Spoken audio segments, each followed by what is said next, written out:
انا اللي خطط وافكر وانت اللي تنفذ. ايه الكلام ده يا نص؟ بلا نص بلا صفر. ايه في ايه؟ انا انتهيت يا جدع ما تقولش كده. بيتي اتخرب، فداك. سبت وظيفتي يا جدع ولا يهمك. عربيتي اتدمرت، المهم الصحة بقت في النازل. الله الله الله الله. علشان كده لازم اعوض خسارتي. ما انا كمان عايز اتجوز. يبقى تسمع كلامي. حاضر. العملية اللي جاية سطو مسلح.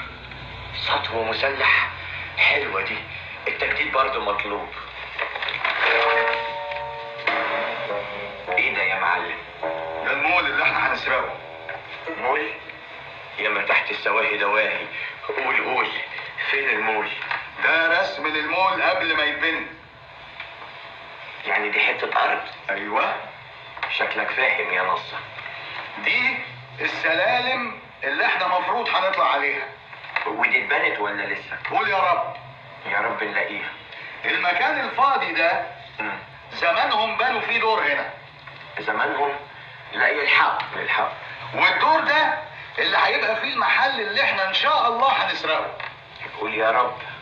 بس انا سمعت كده طراطيش كلام من الناس.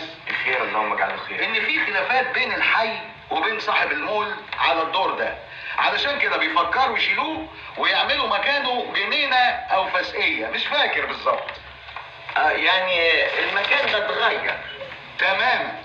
شكلك فاهم يا نص.